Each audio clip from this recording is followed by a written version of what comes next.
तो hello everyone, welcome to R2H study. मेरा नाम है सुमित कुमार और आज का क्लास है यूरोप में राष्ट्रवाद।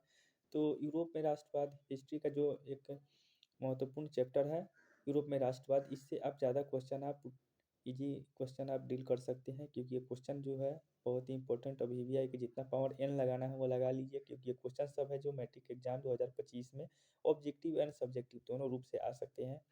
जब तक आप सब्जेक्टिव नहीं आप डील कीजिएगा तब तक आप ऑब्जेक्टिव क्वेश्चन आप नहीं बना पाएंगे।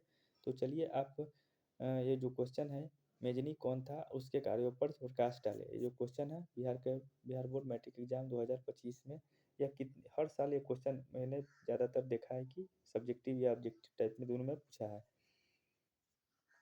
तो चलिए सबसे पहले जो है ये क्वेश्चन को डील करते हैं। आज का मौसम बहुत ख़राब है, आज थोड़ा बारिश आने का चांस है इधर, तो हो सके कि आप लोग अच्छे से तैयारी कीजिए। कितना परसेंट आज का क्लास उन बच्चों के लिए है जो खास करके अभी तक मैट्रिक एग्जाम 2025 के लिए कुछ खास नहीं पढ़ा है, तो उन बच्चों के लिए ये बहुत अच्छे तरीके से क्वेश्चन होने वाला है।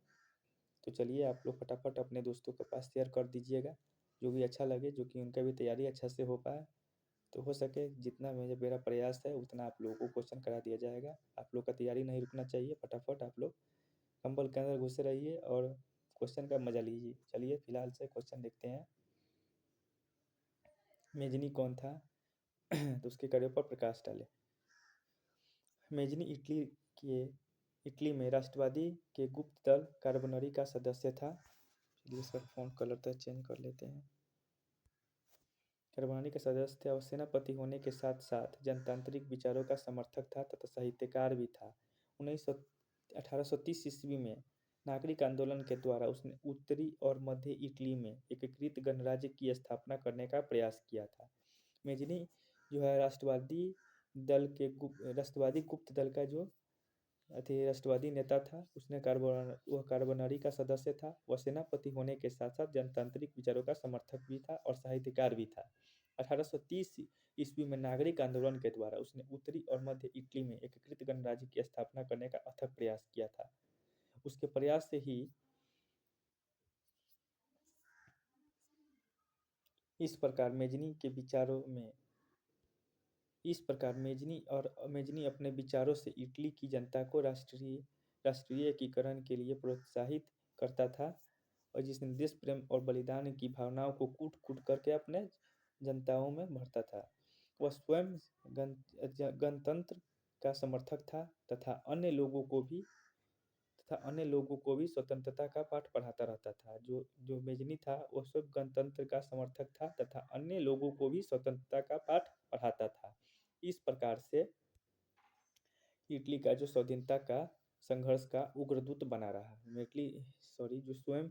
वह स्वयं गणतंत्र का समर्थक था तथा अन्य लोगों को भी स्वतंत्रता का पाठ पढ़ाता था। इस प्रकार से हम इटली के स्वाधीनता के संघर्ष का उग्रदूत बना रहा।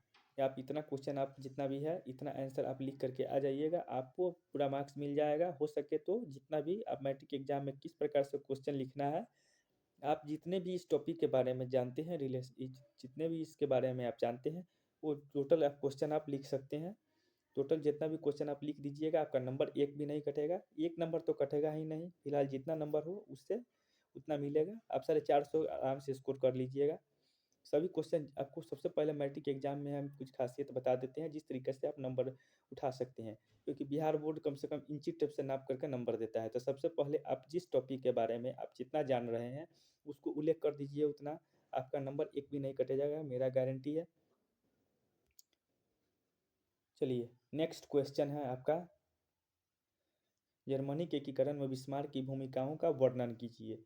ये क्वेश्चन तो आप लोगों को आ सकता है, क्योंकि ये आप लोग का जो गेस्ट पेपर है उससे उठाया गया क्वेश्चन है। Auto oven Bismarck. बिस्मार्क का जो पूरा नाम था वो क्या था? Auto oven Bismarck. Auto oven Bismarck ये प्रशिया के मुख्यमंत्री सॉरी ये प्रशिया के मुख्यमंत्री थे। ऑटो ओवन बिस्मार्क कहाँ के मुख्यमंत्री थे? प्रशिया के मुख्यमंत्री थे, जिन्होंने जर्मनी के एकीकरण की बुनियाद रखी थी। इस काम में बिस्मार्क ने प्रशिया की सेना और प्रशासन तंत्र का सहारा लिया था। 7 सालों में बिस्मार्क ने 3 युद्ध किए थे, ऑस्ट्रिया के खिलाफ, डेनमार्क के खिलाफ और फ्रांस के खिलाफ। प्रशिया की जीत के साथ युद्ध समाप्त हुए और इस तरीका से जर्मनी के एकीकरण को काम का पूरा हुआ। जो बिस्मार्क थे वह 7 साल में 3 बार युद्ध किए थे। उन्होंने ऑस्ट्रिया, डेनमार्क और फ्रांस के खिलाफ युद्ध किए थे। ये जितने भी आपका जो भी जितने युद्ध किए थे ये सब आप लिख दीजिएगा। नंबर आपका इसी से चढ़ेगा एग्जाम में, क्योंकि आप लोग ऊपर क्या लिखते हैं नहीं उससे कुछ मतलब नहीं है, बट सॉरी बीच में आप क्या लिखते हैं उससे उसको कोई मतलब नहीं है। ऊपर में जितना हो सके उतना आप लोग अच्छे से लिख दीजिएगा, जितना उसके बारे में जान रहे हैं लिख दीजिएगा। जो नहीं आएगा उसको, जो भी है उसके बारे में जान रहे हैं नीचे वो लिख दीजिएगा डिस्टेंस, उससे उसको कोई मतलब नहीं है। इतना लिख करके आ जाइए, आपको नंबर मिल जाएगा। चलिए आगे का है ओटो ओवन बिस्मार्क 1815 से 1898 तक, मतलब ये 1898 तक का वहाँ का मतलब राज किया था। उसके बाद एक प्रशियाई राजनीतिक थे जिन्होंने चांसलर यानी प्रधानमंत्री, चांसलर का अर्थ होता है वहाँ प्रधानमंत्री के पद पर रहते हुए 1871 में जर्मनी के एकीकरण को किया। बिस्मार्क का जन्म एक धनी परिवार में हुआ था और उन्होंने 1832 के कानून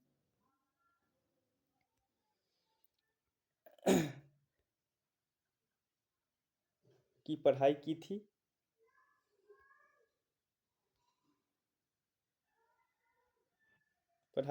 जिन्होंने 1847 में प्रशियाई संसद के रूढ़िवादी विंग में अपना राजनीतिक शुरू कर लिया। आप जितना जान सकते हैं उतना उसके बारे में लिख दीजिएगा, आपको उतना नंबर मिल जाएगा। खाली छोड़ के मत आइएगा कॉपी, वरना क्वेश्चन आपका नंबर कट जाएगा, क्योंकि जो भी क्वेश्चन आप खाली छोड़िएगा तो आपको उससे भी कोई फायदा नहीं है। क्वेश्चन आप उसके बारे में अगर 2 लाइन 3 लाइन जो भी जानते हैं उतना आप लिख दीजिएगा तो आपका नंबर मिल जाएगा। क्योंकि बिहार बोर्ड आपको इंची टेप से जो नंबर नाप के देता है वो आप लोग उसका फ़ायदा उठा सकते हैं। आप लोग जितना भी हो सके उतना उसके बारे में लिख करके आ जाइएगा। नंबर तो कटेगा नहीं, ये तो मेरा गारंटी है। आपको हो सके तो जितना भी वीवीआई क्वेश्चन है आप लोगों को प्रैक्टिस सेट से आपको मिलेगा, जितना भी है वो आप उसको तैयारी कर करके आप लोग मैट्रिक एग्जाम में 25 के एग्जाम में आप लोग एग्जाम दे सकते हैं। चलिए सबसे पहले इटली जर्मनी के एकीकरण में ऑस्ट्रिया की क्या भूमिका थी। इटली तथा जर्मनी के एकीकरण में ऑस्ट्रिया सबसे बड़ा बाधक था। इटली तथा जर्मनी के एकीकरण में ऑस्ट्रिया सबसे बड़ा बाधक था, क्योंकि ऑस्ट्रिया नहीं चाहता था कि इटली तथा जर्मनी का एकीकरण हो। ऑस्ट्रिया का चांसलर ऑस्ट्रिया का चांसलर जो मेटरनिक था वह घोर प्रतिक्रियावादी था। ऑस्ट्रिया का जो चांसलर मेटरनिक था वह घोर प्रतिक्रियावादी शासक था। उन्होंने इटली तथा जर्मनी में एकीकरण की दशा होने के सभी प्रकार के आंदोलन तथा प्रयासों को दमन किया तथा मूलतः राष्ट्रवादी की भावना हुई थी। इटली तथा जर्मनी के एकीकरण में ऑस्ट्रिया की भूमिका क्या थी। ऑस्ट्रिया द्वारा इटली के कुछ भागों पर आक्रमण किया जाने लगा। उसने सर्डिनिया के शासक चार्ल्स एडवर्ड की पराजय हो गई थी जिसमें सर्डिनिया का शासक चार्ल्स एडवर्ड की पराजय हो गई थी। ऑस्ट्रिया हस्तक्षेप में इटली तथा जनवादी आंदोलन को कुचल दिया गया। ऑस्ट्रिया के हस्तक्षेप से इटली तथा जनवादी आंदोलन को कुचल दिया गया और मेजनी की हार हो गई।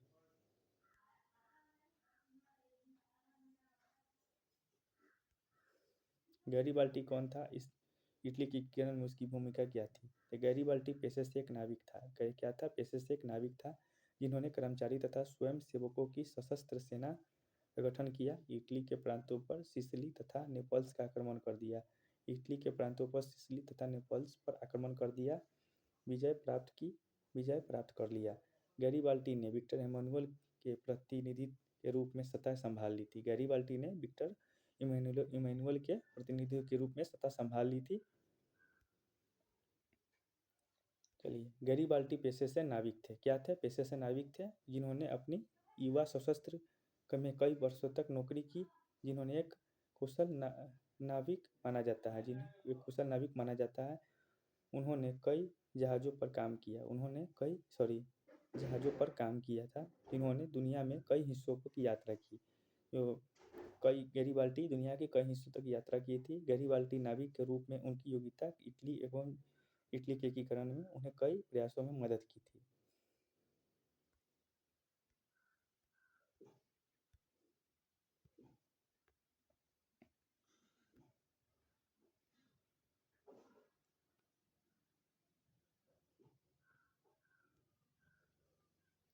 1848 में इटली में एकीकरण के बाद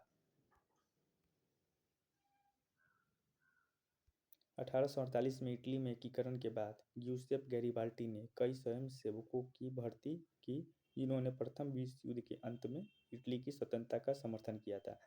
1848 में इटली में क्रांति के बाद ग्यूसेप गैरिबाल्डी ने कई स्वयंसेवकों की भर्ती की जिन्होंने प्रथम विश्व युद्ध के अंत में इटली की स्वतंत्रता का समर्थन किया था और रोमन के गणराज्य की स्थापना की थी इन्होंने ग्यूसेप मेजनी ने इटली के एक अस्थायी राजशाही के रूप में एकीकृत करने का लक्ष्य बढ़ाया था जिन्होंने ग्यूसेप मेजनी के इटली को एक अस्थायी राजशाही के रूप में एकीकृत करने के लिए लक्ष्य बढ़ाया था।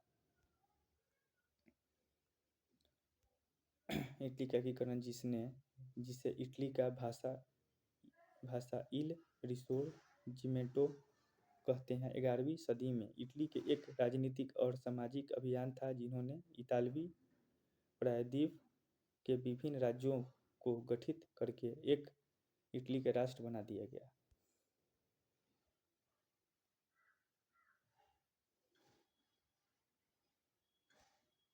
इटली का एकीकरण कब हुआ था और किसने किया था? 1867 में गैरिबाल्डी ने पोप राज्य और रोम राज्य को अलग करने का प्रयास किया जो विफल रहा। रोम में क्रांति को दबा दिया गया। 1867 में पोप राज्य और रोम राज्य को अलग करने का जो प्रयास किया जो विफल रहा। रोम में क्रांति को दबा दिया गया। 1870 में इटली की सेना धीरे धीरे रोम की ओर बढ़ी और रोम पर कब्जा कर लिया। 1870 में इटली की सेना धीरे धीरे रोम की ओर बढ़ी और रोम पर कब्जा कर लिया तथा बलपूर्वक रोम में अपना क्षेत्र स्थापित कर लिया।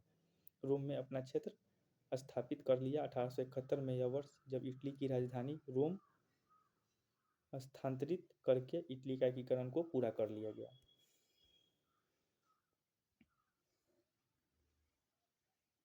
एक क्वेश्चन इस प्रकार से है, जो भी मज़ेदार क्वेश्चन है, ये आपको कोई क्वेश्चन छोड़ने वाला नहीं है, सब क्वेश्चन वीवीआई है और अच्छे से वीवीआई के पावर एन लगा दीजिए। आप एग्जाम जाइए, एक क्वेश्चन को स्टडी करके जाइए, आपका एक भी क्वेश्चन नहीं छूटेगा, मेरा गारंटी है। इटली के एकीकरण में मेजनी, काबुल और गैरिबाल्डी के योगदान को बताएं। तीनों को योगदान बताना है तो तीनों के बारे में आप जितना जानते हैं सबको पॉइंट पे पॉइंट लिख दीजिए, आपका नंबर मिल जाएगा, उसके लिए दिक्कत नहीं है। चलिए, सबसे पहला चरण आता है इसमें मेजनी का। तो मेजनी इटली के राष्ट्रवादी गुप्त दल की कार्यप्रणाली का सदस्य था। आपको पहले भी पढ़ चुके हैं। वह योग्य सेनापति होने के साथ साथ राजतांत्रिक विचारों का समर्थक था तथा साहित्यकार भी था। इन्होंने लेखों तथा विलक्षण व्यक्त करते इटली के लोगों में उत्साहित राष्ट्रीय भावनाओं को विकसित किया। 1930 में नागरिक आंदोलन के द्वारा उसने उत्तरी एवं मध्य इटली के बीच गणराज्य स्थापित करने का प्रयास किया किंतु असफल रहा। उसने इटली के पलायन करना पड़ा 1848 में।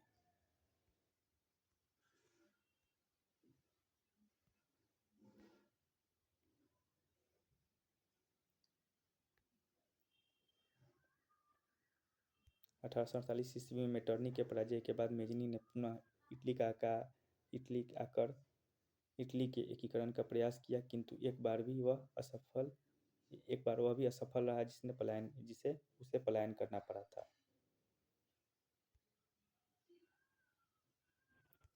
दूसरा चरण आता है काबूल। विक्टर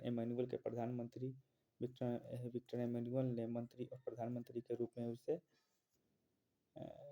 सार्डिनिया की आर्थिक और सैनिक की स्थिति सुदृढ़ की और 1859 में फ्रांस की सहायता से ऑस्ट्रिया को पराजय कर काबूल ने लोम्बार्डी पर अधिकार कर लिया और मध्य इटली स्थिति अनेकों को सार्डिनिया में मिला लिया गया। काबूल के प्रयास से इटली का एकीकरण को महत्वपूर्ण चरण पूरा हुआ, इसलिए दूसरा चरण काबूल के रूप में समाप्त हुआ। तीसरा है गैरिबाल्डी ने लाल कुर्ती और स्थानीय किसानों की सहायता से उसने 1807 में सिसिली पर अधिकार कर लिया। बाद में उन्होंने नेपल्स पर भी अधिकार कर लिया। 1807 में सिसिली पर अधिकार कर लिया, बाद में वो नेपल्स पर भी अधिकार कर लिया जिसे सार्डिनिया में मिला लिया गया। इस प्रकार से इटली का एकीकरण जो है द्वितीय चरण को पूरा हुआ। मतलब जो जितने भी मतलब जो आपने अभी तक पढ़ा है, तीसरा किया गया है यहाँ इटली के एकीकरण में बिस्मार्क इटली के एकीकरण में मेजनी, काबुल और गैरीबाल्टी की जो योगदान को बतावे, मतलब जो भी मतलब योगदान था, तीनों का योगदान मैंने बता चुका हूँ। और जितना भी चरण है, पहला मेजनी है, दूसरा है काबूल और तीसरा गैरीबाल्टी, तीनों को योगदान को बताया उसमें बताना होगा। और सभी को पॉइंट एक-एक पॉइंट को अच्छे से याद कर लीजिए, आपका एग्ज़ाम बहुत अच्छे जाएगा। अभी एग्ज़ाम में आप लोगों का काफ़ी ज़्यादा दिन बाकी है, लगभग आप अभी से तैयारी करना भी चाहें तो आप अच्छे से स्कोर कर सकते हैं, क्योंकि मैट्रिक एग्ज़ाम 2025 में ये सब क्वेश्चन है बहुत अच्छे तरीके से आने वाला है। इसको आप एक-एक लाइन को स्टडी कर लीजिए, और इसको तो आप वीवीआई के पावर एन लगा लीजिए, क्योंकि ये तो हर बार लगभग पूछा गया क्वेश्चन है, ये आपको एग्ज़ाम में एकदम आएगा। धन्यवाद, मिलते हैं अगले वीडियो में। आपको ये पीडीएफ चाहिए तो मेरा टेलीग्राम चैनल का लिंक डिस्क्रिप्शन बॉक्स में है, वहाँ से आप जाकर के मेरा चैनल को ज्वाइन कर सकते हैं। जितना भी पीडीएफ है वो आपको वहाँ से मिल जाएगा। तो मिलते हैं अगले वीडियो में। आज का मौसम ख़राब है, धन्यवाद। आप लोग स्वस्थ रहिए, एग्ज़ाम के लिए अच्छे से प्रिपरेशन कीजिए, खाना वाना खाइए, और बीमार नहीं पड़ना है, अच्छे से स्टडी कीजिए। मिलते हैं अगले वीडियो में, तब तक good bye, sorry, best of luck exam, best of luck for exam.